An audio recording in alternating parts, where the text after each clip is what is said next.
construir a própria versão deste momento. E nenhuma é verdadeira, todas são verdadeiras. Então, esta relação entre memória e fabulação, o que me faz medo atrás é que você foi a única, Margarete, que botou na mesa esta questão, a questão da verdade. Qual é a relação que nós temos com a questão da verdade?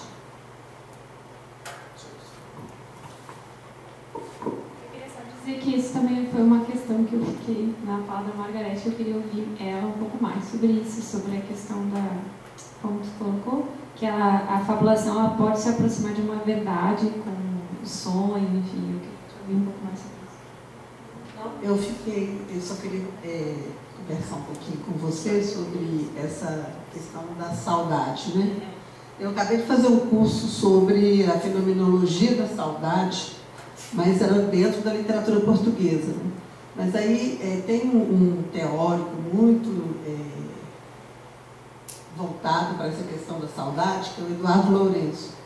E ele vai dizer que o brasileiro ele não é muito chegado à saudade, não. Eu acho que ele fala que o nosso tempo não é o tempo da melancolia, né, que tem um pouco na questão da saudade, é o tempo da tragédia, né?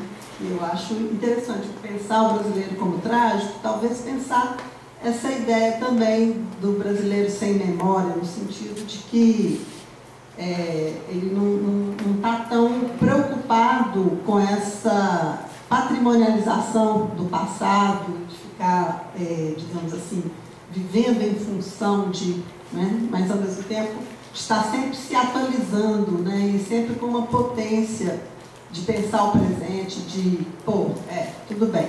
Por outro lado, eu acho que o que falta no nosso país é uma política da memória. Isso eu acho que falta, né? Porque não é questão de patrimonializar, mas é no sentido de não abandonar também tudo que foi feito, que aconteceu no passado.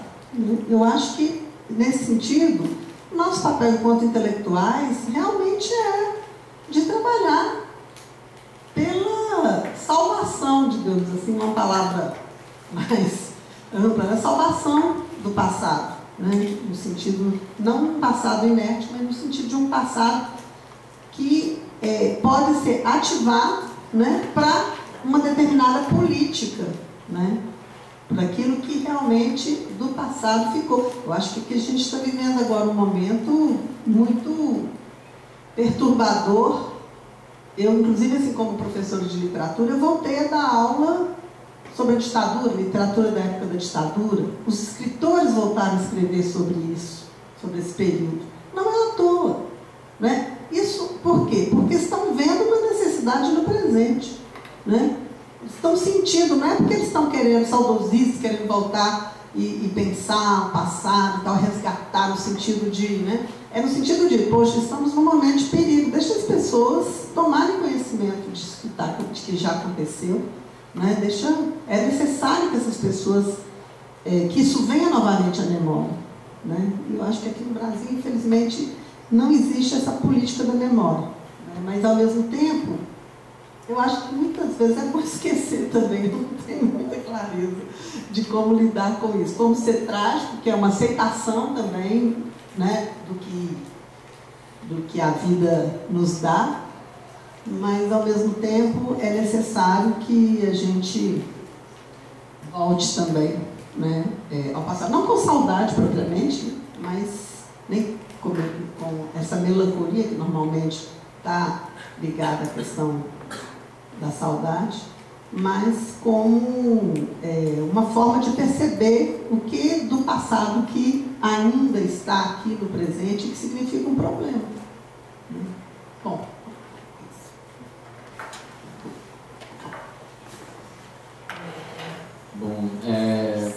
eu vou passar a palavra para vocês, para a gente ter uma rodada de perguntas. Agradeço a mesa de debatedores imensamente. Chamo Margarete, Washington e Fabiana para compor a mesa, de novo. Enquanto isso, se alguém tiver, quer dizer, espero que alguém tenha alguma contribuição, alguma pergunta, eu só peço que venham até aqui para poder a gente registrar na câmera, certo? Alguém quer fazer alguma pergunta?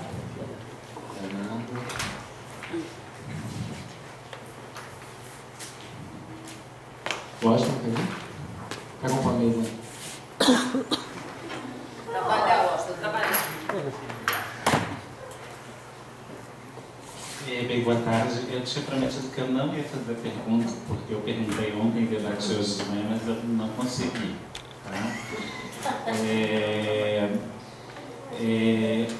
Eu vou contar duas anedotas para parafrasear o Washington, que tem a ver com as perguntas que eu quero fazer. Uma tem a ver com uma enorme coincidência. O Washington contou uma anedota sobre ele com um amigo no Pelourinho. Aconteceu uma história comigo muito parecida domingo. Né? Um amigo meu está me visitando aqui, ele chegou sábado de noite, domingo de manhã já estávamos no elevador Lacerda para chegar ao Pelourinho, e ele me perguntando, cadê o Pelourinho? Cadê o Pelourinho? Cadê o Pelourinho? Dizendo, calma André, já vamos chegar no Largo do Pelourinho. Cadê o Pelourinho? Mas eu não estou vendo o Pelourinho. Cadê o Pelourinho? Cadê o Pelourinho? Quando chegou no Largo do Pelourinho, ele falou, mas não tem um Pelourinho, não tem o mastro, né? E eu imaginei que tivesse.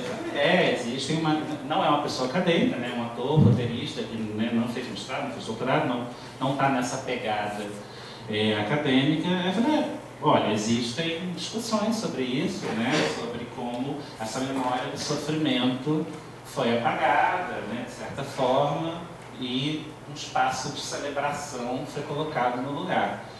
E aí, ele, que não é acadêmico, falou, nossa, que estranho, né? Imagina se a gente colorisse todos os centros de concentração, campos de concentração, colocasse um palco de show, fizesse umas festas ali. Eu acho que a comunidade judaica ia ficar muito ofendida. E acredito que os negros talvez tenham motivos para ficarem ofendidos com esse apagamento também. Essa frase é dele, não saiu de mim. E aí essa história que realmente aconteceu foi muita coincidência em relação à história que o Washington contou, porque me deu a impressão que você falou o contrário dele, né? Que existiria ali umas práticas que nada tinham a ver com esse rememorar do sofrimento, muito pelo contrário. Mas eu acho que tem uma coisa aí no meio do caminho, né? Existe também um narrar oficial, né?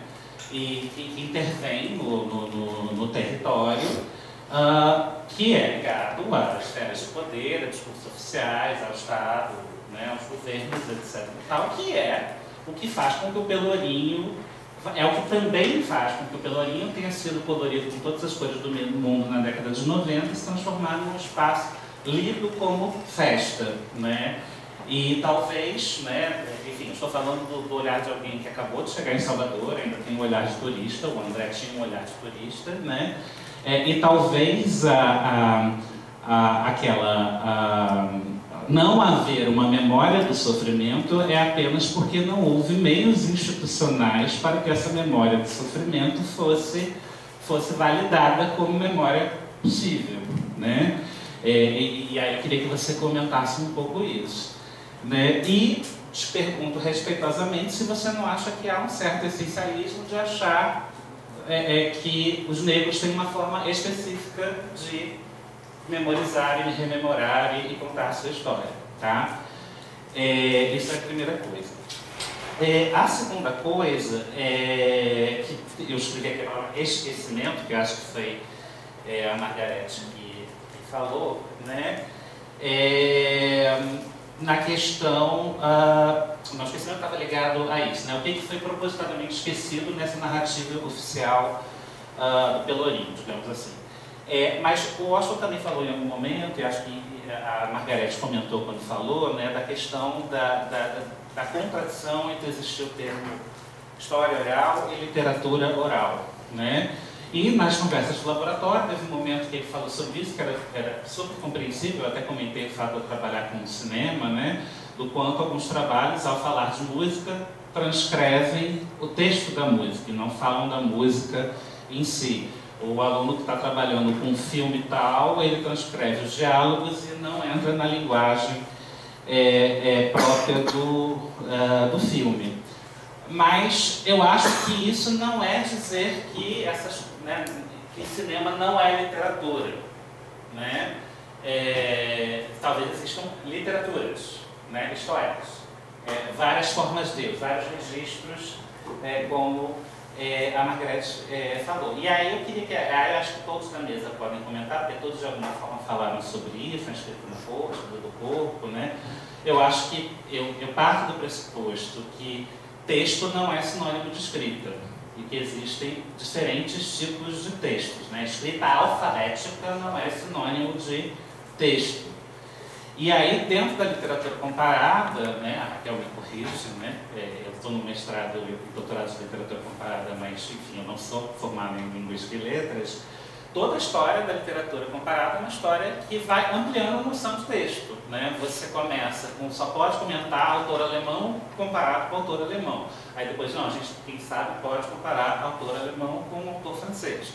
E isso vai chegar, não, posso comparar um texto com um filme, e posso comparar um filme com uma pintura e isso ser literatura ainda, né? A história da literatura comparada é um pouco isso, aí provocado pela fala do Washington, eu queria que a mesa comentasse essas várias formas de textos que eu acho que vocês comentaram aqui.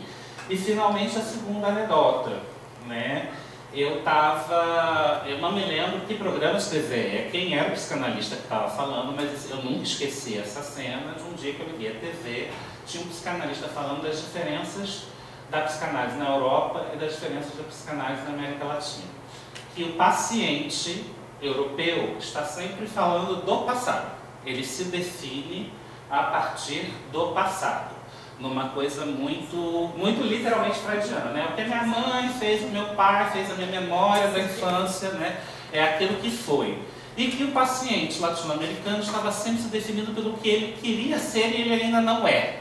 E aí ele disse que o paciente europeu se define pelo passado e o paciente latino-americano se define pelo futuro, pela expectativa de futuro, né? E nessas questões da memória, do esquecimento, né? E dessas diferenças que foram faladas inclusive pelos debatedores, né?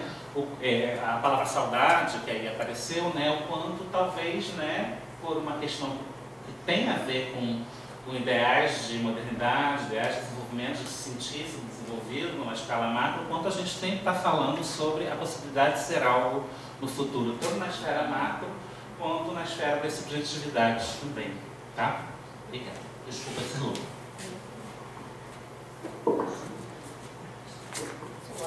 Mais alguma pergunta, gente? A gente pode voltar à mesa, mostra se não quer descer?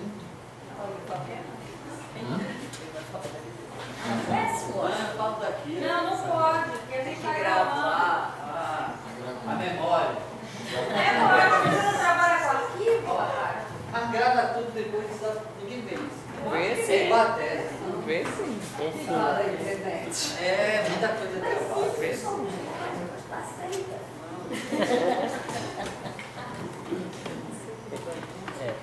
Oi, tá bom. Muita coisa para conversar com você, né? Obrigado por... Mas eu queria primeiro com a Raquel. Vou tentar falar, né, para outras perguntas que vocês façam, então falar meio apressadamente, assim, claro que não vou responder tudo. Mas acho que a primeira questão, claro, o Benjamin falou isso. Também.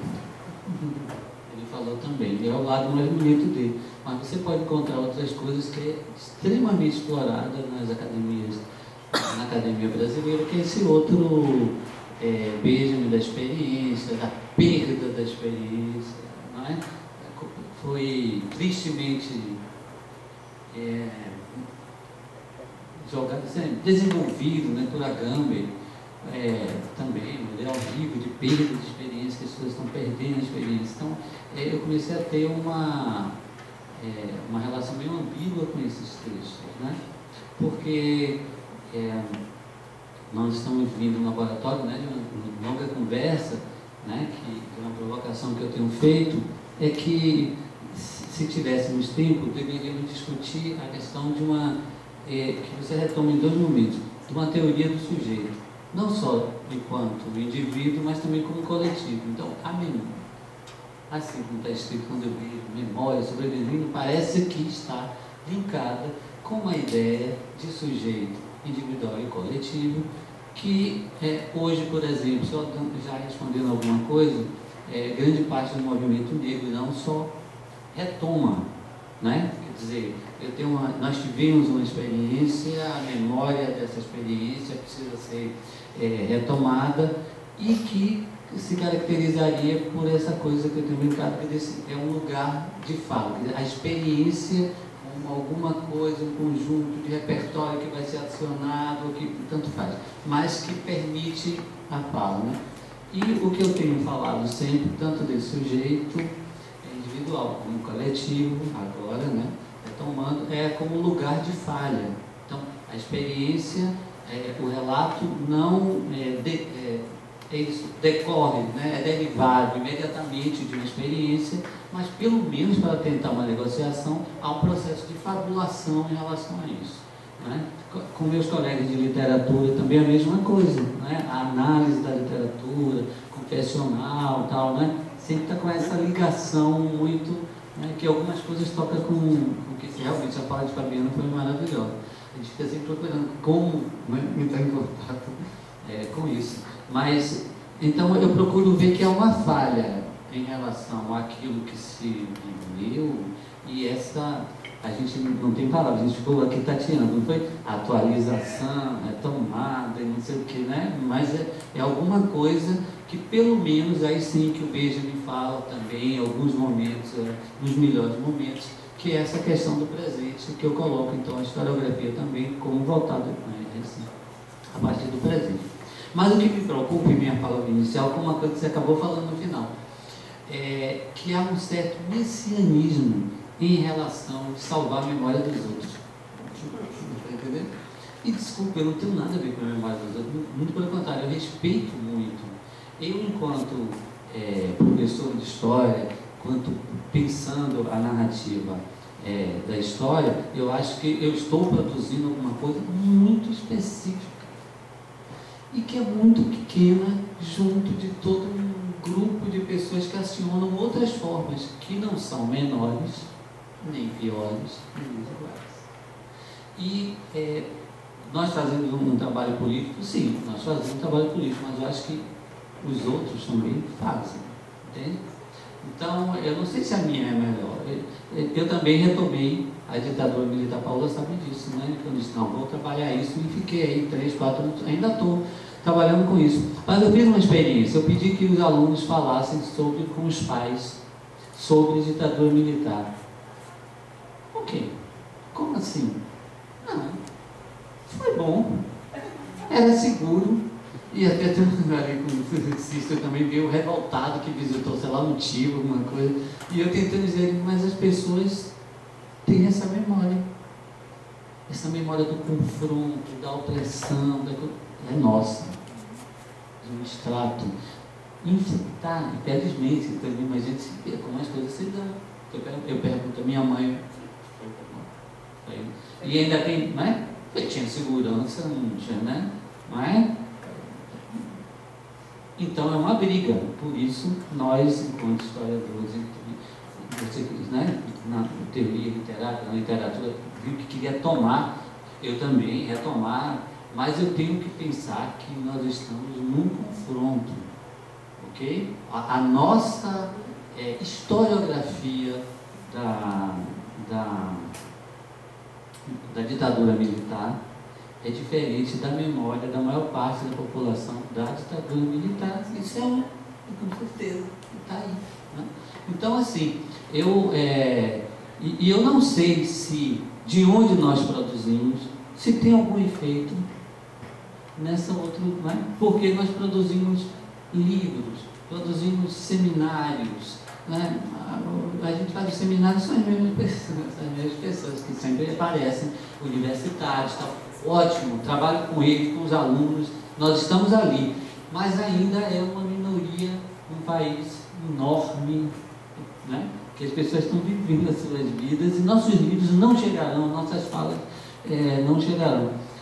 não sei se pela internet, YouTube, no Brasil hoje tem um monte de, né, pessoas que estão indo e estão aumentando o número de pessoas que são vistas hoje no YouTube, talvez seja, mas nos nossos livros, das universidades, eu fui comprar um livro para dar de presente do Adorno, imagina, R$79 um livro de dialética do esclarecimento, aquela banana daquele livro que já circulou há anos, a mesma capa naquela mesma capa lá que a gente viu aqui, R$79. Os nossos livros competem com isso também, não é?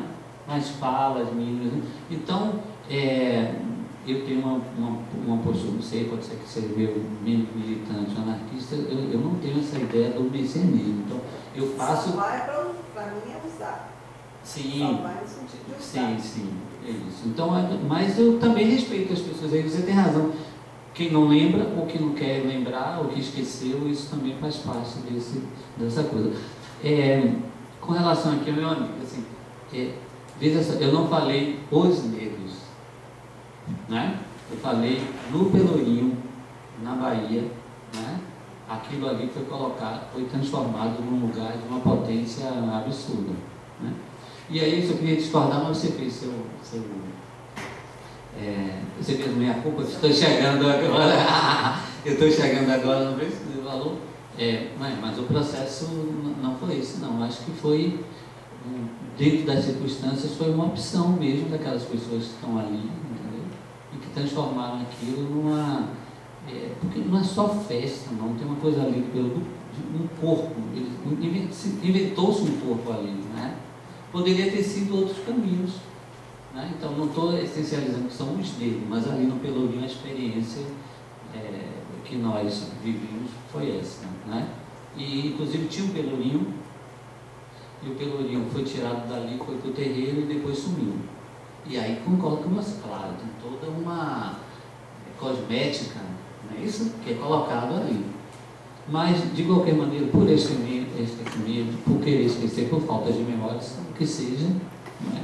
Porque nós, professores do primeiro, segundo grau aqui na Bahia, todos, minha filha estuda em colégio particular, não sei o que, também, não é?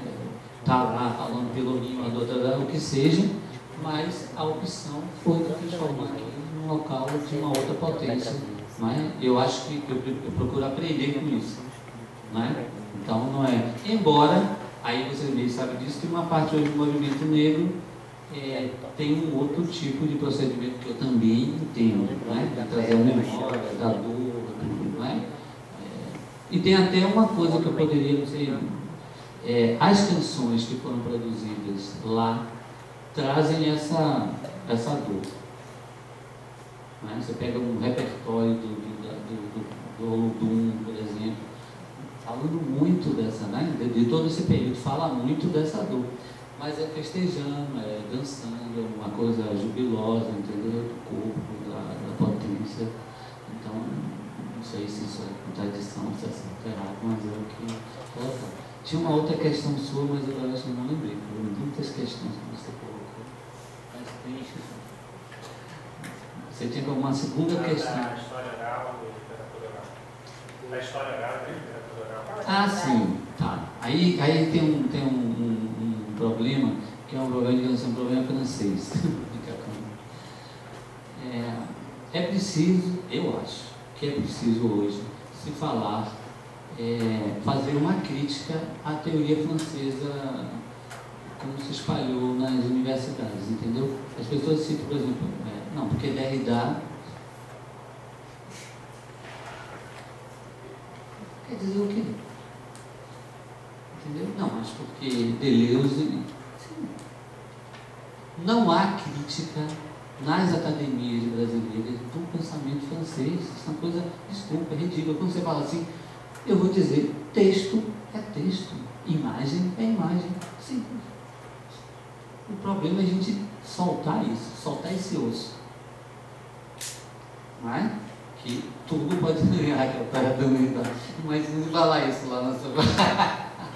Então, não tem porquê, gente, não é possível. A gente pensa, a gente lê, tem outras.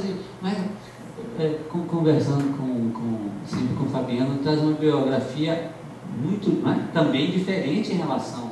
Ela falou aí, não foi ela alguma coisa?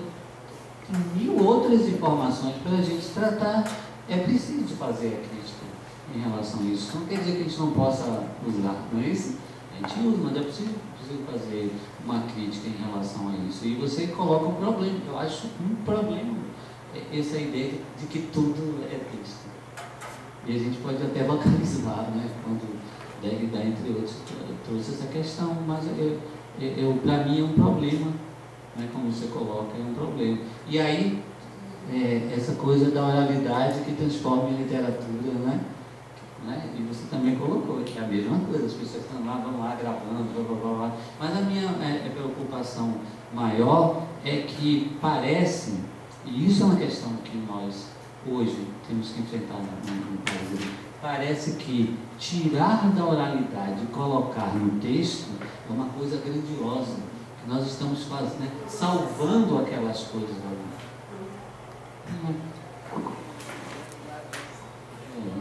Isso é um problema, né? Mas tem a ver com certo missão, messianismo, salvacionismo, mas também de desconhecer os diversos regimes que são diferentes. Então, quando eu brinco essa história contra a memória, é dizer, quando Margarete me perguntou uma coisa que eu fiquei com medo de responder, que ela disse, qual é o objeto da história?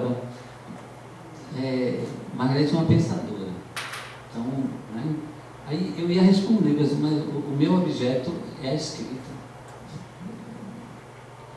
Um historiador trabalha com escrita. É chato, certo? Você pode diminuir, e é uma escrita, e Paola, quando conversa comigo agora do livro, é uma escrita que está ligada a um arquivo. Estou com ele aqui. Uma escrita com arquivo. A gente trata de tempo, de luta, de política, de tudo, mas é um exercício, a meu ver, claro, ninguém concorda com isso. É um exercício de escrita, uma escrita bem específica, que tem as suas coisas e que tem essa coisa do arquivo do lado, não é? E que tem uma manipulação, não é? Um recorte, e aí ela não traz esse problema de novo também. Acho que todo mundo ficou aqui quando nós vamos buscar a verdade. Paola sempre me coloca também essa questão, mas alguém falou aqui na mesa um negócio, hein? Como é que eu vou falar para ela que é escrita em um arquivo? Né? Então é a manipulação de um arquivo e uma escrita que fica amarrada. Estou acabando de escrever um livro agora sobre uma... E é um negócio, você tem aquele arquivo, você tem que ir lá, voltar, outros arquivos, a narrativa é bem presa com relação àquilo. E essa questão da verdade é complicadíssima, né? Eu digo assim, é posteriori, é como o Borges, como o Macedônio Fernandes, né? Qual o nosso discurso que vai se tornar, vai ter esse efeito, né? É de verdade. Então, você me traz um monte de problemas, a gente tem que ficar aqui conversando.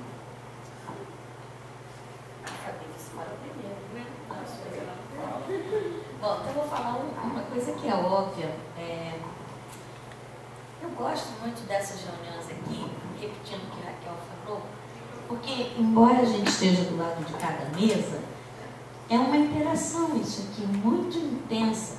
E a gente vai escutando o outro e vai pensando com o outro. E isso é muito bom. É muito bom. Eu não sei nem o que eu respondo, porque pode começar... Deixa eu ver o que... quero começar pela saudade. Eu vou começar pela saudade tentando juntar uma coisa que a Alessia falou e uma coisa que a Raquel falou. Eu acho que eu concordo com a Raquel.